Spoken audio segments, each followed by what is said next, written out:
Mais voilà, on ne va pas dire que c'est une grande victoire, mais c'est important aussi de terminer sur un succès. C'est une victoire. Chaque victoire veut dire qu'il y a eu quand même quelque chose dans le match. On a eu une très bonne première mi-temps. Encore une fois, on a vu en deuxième mi-temps que les garçons avaient peur de se blesser. Malheureusement, ce qui arrive encore, c'est qu'Erwin se blesse au genou. Et, il y a 3 blessés en fait aujourd'hui. Tom qui botte un peu, Amine qui a mal l'épaule, et Erwin. Amine, comme souvent dans la saison, a été souvent mis à rude épreuve dans les contacts.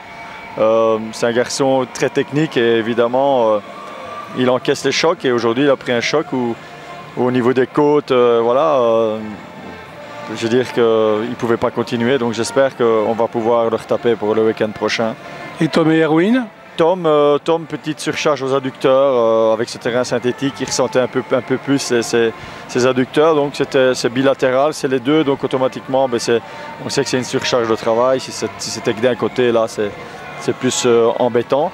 Donc là ce sera un peu de repos et des soins, et pour Erwin là, rien qu'à le voir comment il se tord le genou, je souhaite que ce ne soit pas le même qu'Axel. Si c'est le même qu'Axel, voilà, on perd encore un joueur offensif.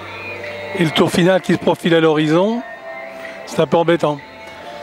Oui, je veux dire, dans le football, les joies font partie du football, les malheurs aussi. Donc, on a eu Simon cette année, on a eu Axel, et aujourd'hui, si on a encore en plus Erwin, ce serait une tuile évidemment, mais c'est pour ça qu'il y avait 4 garçons aujourd'hui qui se sont entraînés avant pour être prêts aussi le week-end prochain.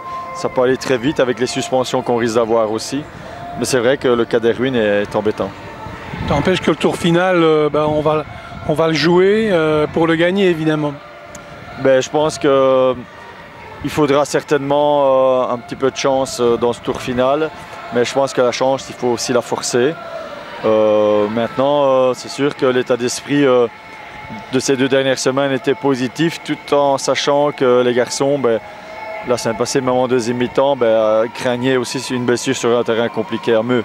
Donc, et malheureusement, le but c'était peut-être de le laisser 3-4 semaines sans match, mais on ne peut pas se permettre de laisser 3 ou 4 semaines des joueurs sans compétition. Donc voilà, on a un match par semaine, c'est suffisant pour être bien. Et là, on va rentrer dans un mois de mai, je dirais, capital.